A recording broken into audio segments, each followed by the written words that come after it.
Halo semuanya, Valar Morgulis. Sesuai dengan janji saya di video sebelumnya, saya akan mencoba breakdown apa yang terjadi di episode 6. Banyak banget sebenarnya yang bisa kita bahas dan sesuai request kalian, breakdown kali ini saya akan ambil juga materi yang ada di novel Fire and Blood biar kita bisa membandingkan perbedaannya dan juga info-info yang ada di novel bisa menambal lompatan timeline yang terjadi antar episode di serial ini.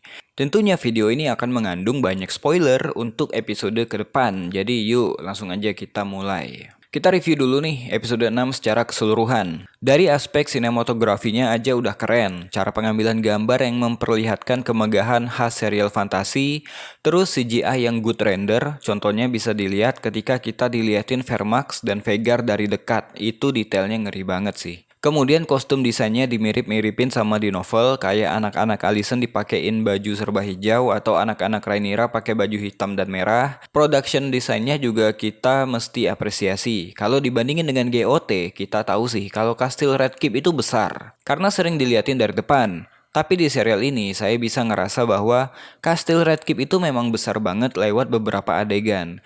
Di episode ini banyak adegan jalan-jalannya. Kayak di awal kita diliatin Rhaenyra dan Laenor yang jalan kaki dari kamarnya menuju kamar ratu yang jaraknya ternyata lumayan jauh.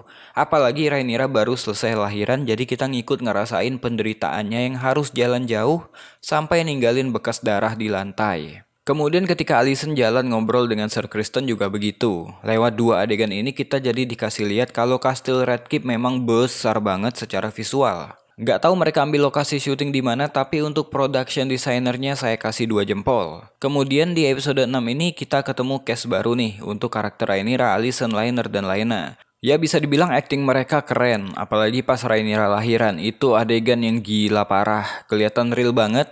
Dari acting Emma Darcy yang ngedan sampai ada adegan motong tali pusar, itu yang bikin storyboardnya gila banget sih. Apalagi kalau kalian nonton pakai headset. Kalian akan dengar detail kayak kulit yang robek, darah yang ngucur, suara dejitan bayi yang baru keluar, sampai sisa air ketuban yang tumpah pas Rhaenyra berdiri. Rhaenyra yang dewasa ini kayak nyambung dengan Rhaenyra versi Millie Alcock, tapi saya nggak dapat feel yang sama pas ngelihat Alicent dewasa yang diperanin sama Olivia Cook. Karakternya kayak beda banget dengan pembawaan Alicentnya Emily Carey. Mungkin ini dikarenakan adanya karakter development yang akan kita bahas nanti. Ini Rhaenyra ceritanya udah punya 3 anak dan semuanya laki-laki. Ditambah lagi nggak ada yang mirip dengan bapaknya. Kuat dugaan ayah dari anak-anak Rhaenyra ini adalah Ser Harwin Strong. Jadi kenapa Rhaenyra buat anak dengan Ser Harwin? Ya seperti yang kita tahu Rhaenyra adalah pewaris tahta. Wajib buat dirinya yang udah nikah punya keturunan sebagai suksesornya di masa depan. Di episode kemarin kita udah tahu kalau Rhaenyra dan Laenor punya kesepakatan dan di episode ini juga dijelasin lagi kesepakatan mereka bahwa mereka menikah cuma untuk kewajiban aja. Sisanya, mereka bebas melakukan sesuka hatinya. Makanya Liner kayak bodoh amat dan tetap memainkan perannya. Yang penting, dia tetap bisa main pedang. Kita bisa anggap kalau Liner nggak nafsu sama perempuan. Karena itu dia nggak bisa have sex dengan Rhaenyra. Atau Liner bisa-bisa aja, tapi dia mandul. Usaha Rhaenyra yang buat anak dengan Ser Harwin, mungkin Rhaenyra mikir kalau anak-anaknya nanti bisa ikut gen dirinya yang rambut silver. Tapi sayang sampai anak ketiga pun semuanya berambut coklat. Bukti bahwa gen Ser Harwin ternyata lebih kuat. Nah, masalah 3 anak Rhaenyra ini di sepanjang episode 6 dipermasalahkan terus sama Queen Alicent. Kita bedah dulu nih karakter Queen Alicent. Dia ini tipikal orang yang menaruh kehormatan dan kejujuran di atas segalanya. Kita bisa balik lagi ke episode belakangan.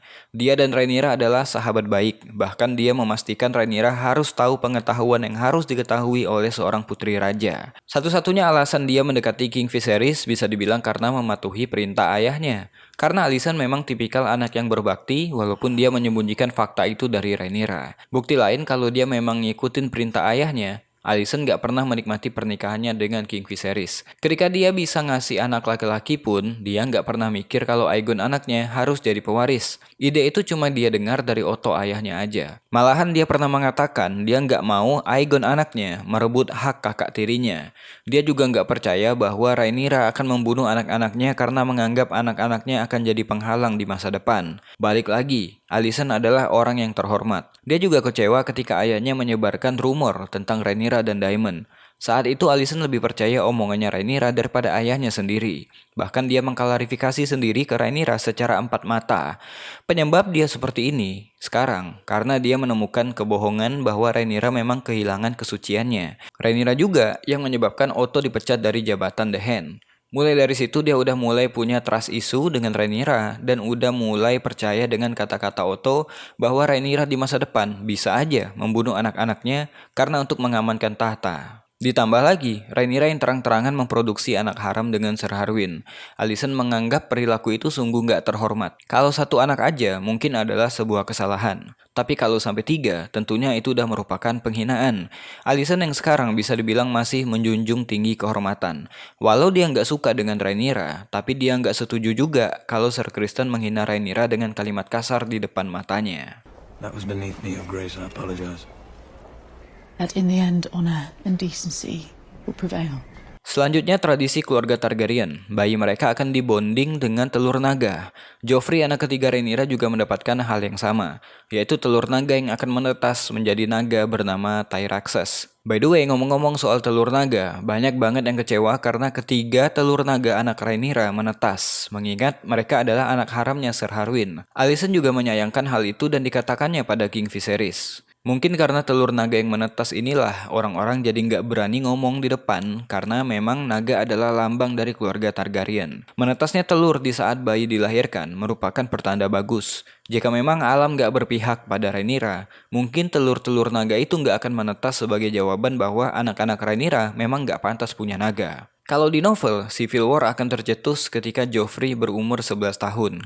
Bisa dibayangkan kayaknya akan ada lompatan timeline lagi di episode mendatang. Di episode ini akhirnya kita diliatin bagian dalam Dragon Pit.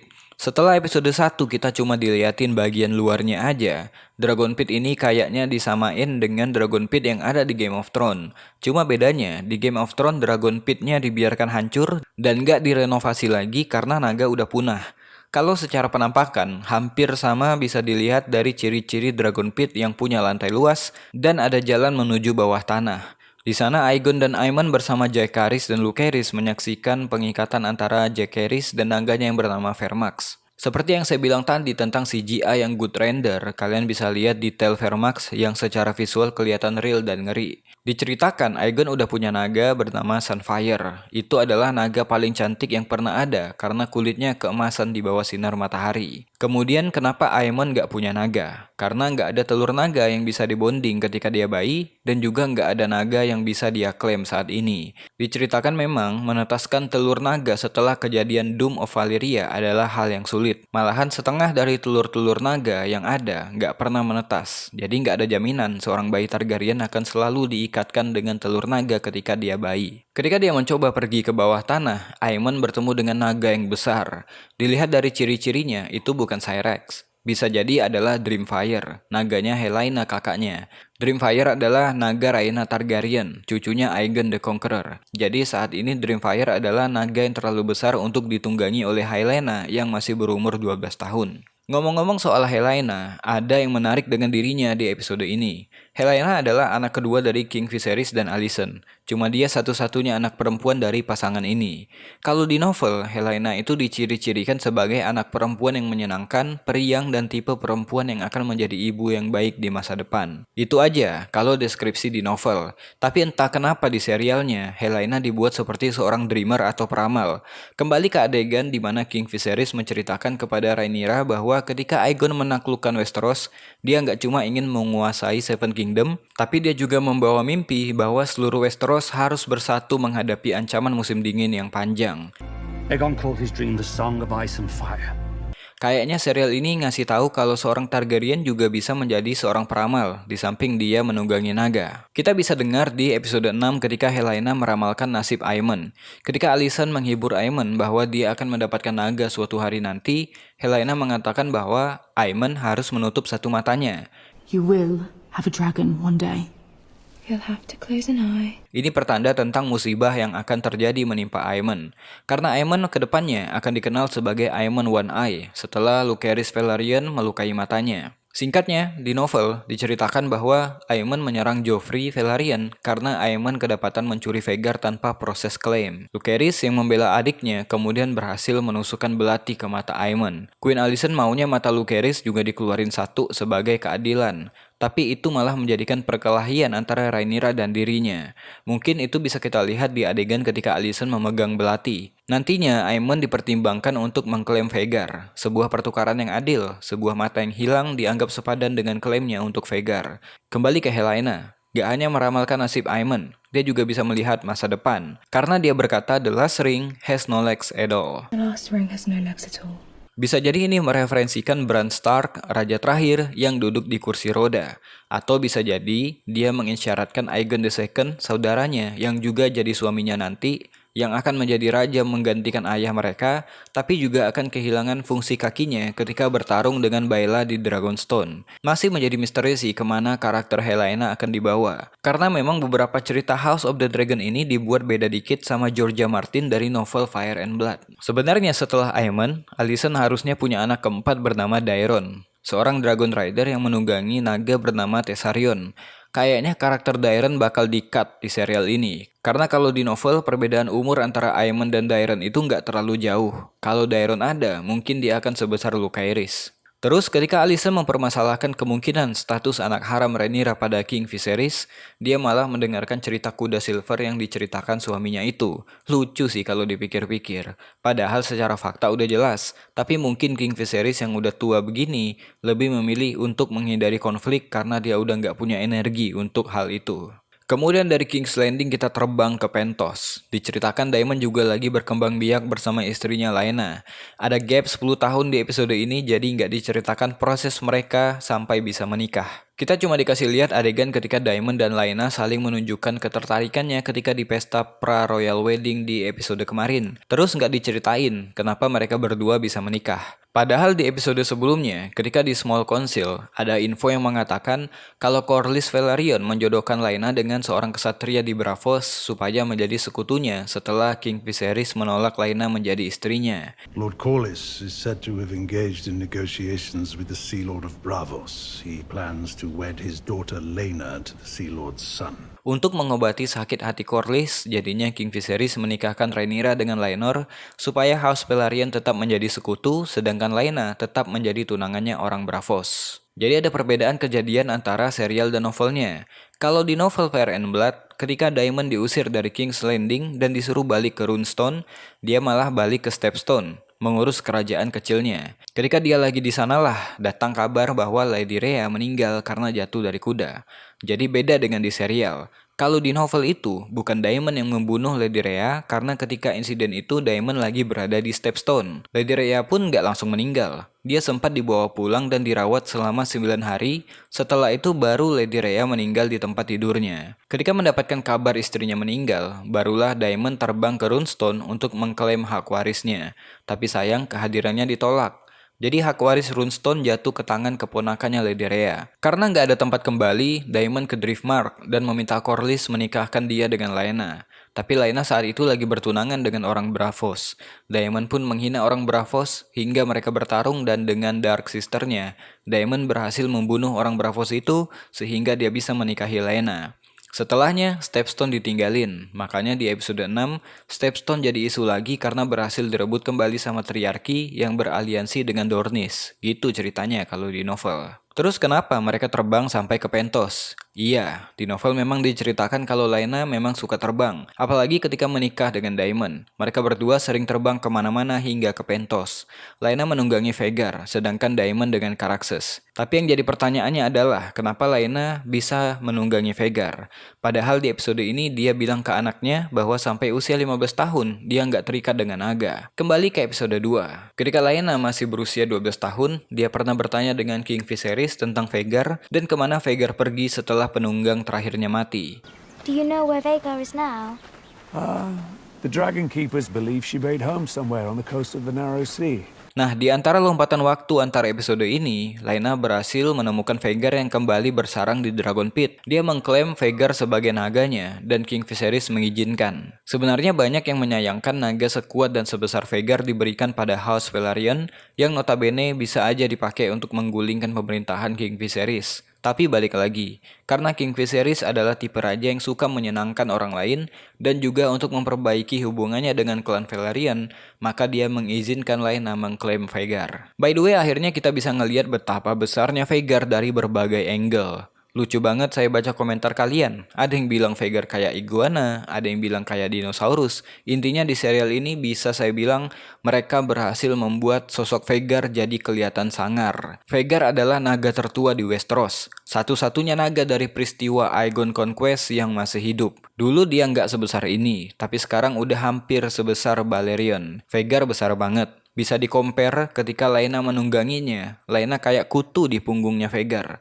Saking gedenya ukuran naga ini. Detail sebagai naga tua kalian juga bisa lihat dari sayap yang bolong-bolong dan kulitnya sampai menumbuhkan rambut seperti tali tambang. Muka Vhagar juga panjang dengan mimik seram tapi minim tanduk. Gak kayak naga muda seperti Caraxes atau Syrax. Daemon dan Laena saat ini punya 2 anak. Mereka adalah saudara kembar, yaitu Baela dan Rhaena. Baela dan Rhaena adalah nama orang tua Daemon, Baelon dan Rhaena. Karena anaknya perempuan, nama Baelon berubah jadi Baela.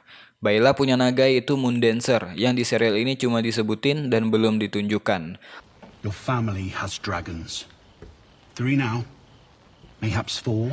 Sedangkan telur naga Rhaena nggak kunjung menetas. Dalam novel, telurnya akan menetas, tapi bayi naganya mati. Kemudian dia akan mendapatkan gantinya ketika Syrax, naga Rhaenyra bertelur, dan dari situ lahir naga dengan nama Morning yang akan Rhaena tunggangi. Di Pentos, Daemon ditawari fasilitas bintang 5 oleh seorang lord bernama Block. Sebagai gantinya, dia meminta tolong kepada Daemon untuk mengamankan wilayahnya, jaga-jaga kalau triarki yang udah bersekutu dengan Dornis menyerang Pentos. Daemon tertarik, sedangkan Laena nggak begitu. Laena ingin anak-anaknya tumbuh di Driftmark, dan Laena juga mau mati sebagai Dragon Rider, bukan sebagai tuan tanah di Pentos. Di episode ini kita lagi-lagi kehilangan calon karakter favorit. Kemarin kita menyayangkan kematian Lady Rhea yang cepat banget, baru juga muncul 5 menit. Di episode ini kita juga ngeliat kematian Laena Velaryon yang tragis. Tapi beda banget dengan yang ada di novel. Kalau di buku Fire and Blood, Laena itu mengalami proses kelahiran yang sulit dan berhasil melahirkan anak laki-laki, tapi meninggal dalam waktu yang singkat. Daemon menyuruh Maester untuk mengobati Laena, tapi udah telat.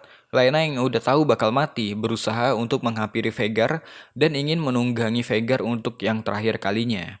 Tapi sebelum bisa meraih Vhagar, dia kelelahan dan meninggal tanpa ada adegan bakar diri seperti yang ada di serial. Kalau pendapat saya, kematian Laena yang dibakar Vhagar bener-bener nggak diduga dan nggak layak aja seorang Laena dibakar naganya walaupun atas permintaannya sendiri. Dari Pentos kita kembali ke King's Landing, di mana Laenor masih suka main pedang bersama teman barunya yang nggak disebutin namanya. Tapi saya yakin ini adalah Sir Carl Corey. Dia adalah kekasih gelap Laenor. Spoiler alert, nanti ketika mereka kembali ke Driftmark, Laenor bakal meninggal karena dibunuh oleh orang ini. Alasannya karena dia cemburu Laenor punya kekasih yang lebih muda. Tapi sebuah teori liar berkembang di King's Landing bahwa Daemon yang menyuruh Sir Carl untuk membunuh Laenor supaya Daemon bisa nikahin Rhaenyra. Setelah kejadian itu, Sir Corlys yang kehilangan pewarisnya pun marah dan membuat sayembara dengan imbalan besar bagi siapa saja yang berhasil menemukan Sir Carl Corey. Di adegan Small Council Meeting, selain karakter-karakter yang udah kita kenal, ada karakter baru seperti Lord Lyman Beesbury yang di episode 1 cuma disebutin namanya aja. Sekarang dia muncul di episode 6. Dia adalah seorang lord dari House Beesbury yang punya home base di Honeyhold di antara Old Town dan Highgarden. Baru dengar kan? Dia ini jabatannya sebagai Master of Coin. Karena dia orang yang nggak penting, jadi kita bocorkan aja nasibnya di serial ini. Kalau di novel, dia akan dibunuh oleh Sir Criston Cole karena dialah satu-satunya yang ada di Small Council yang mendukung Rhaenyra sebagai pewaris tahta yang sah daripada Aegon II yang akan dilantik menggantikan King Viserys. Kemudian serial ini nggak bakal seru tanpa kehadiran orang ini. Bukan Game of Thrones namanya, tanpa adanya serigala berkulit domba di King's Landing.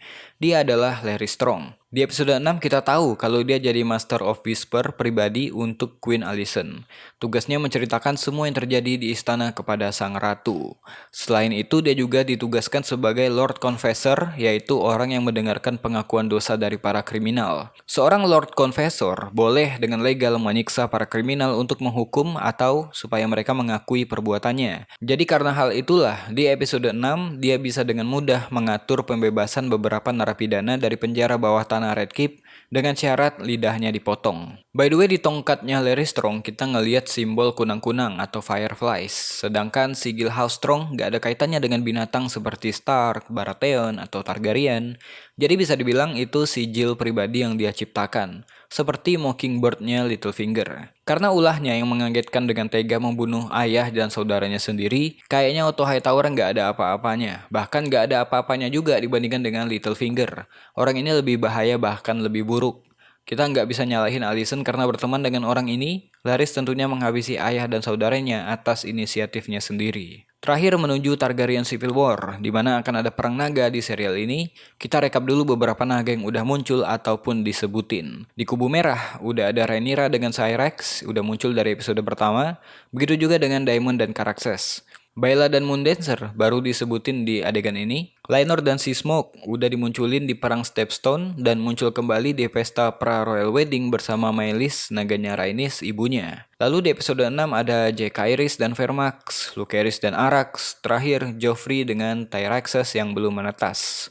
Sedangkan di kubu hijau udah ada Aegon dengan Sunfire yang baru disebutin di episode 6, Helaena dan Dreamfire yang naganya Aemon lihat di Dragon Pit, dan Vhagar yang akan diklaim oleh Aemon One Eye setelah Vhagar dibiarin gak ada penunggang. 8 naga untuk kubu Rhaenyra dan 3 naga untuk kubu Alicent. Tapi jumlah nggak akan pengaruh amat karena 8 naga di kubu Rhaenyra juga masih naga muda, bahkan ada yang baru menetas. Sedangkan di kubu Alicent walaupun cuma 3 naga, tapi udah siap tempur semua. Apalagi Vhagar yang pengalaman bertempurnya udah dari Aegon Conquest. Mungkin itu aja buat video kali ini. Kalau suka jangan lupa di subscribe. Karena serial ini jalannya masih panjang, akan banyak video rekap, pembahasan, dan breakdown yang akan ada di channel ini. Saya Besa Putra, to be continue, Valar Morghulis.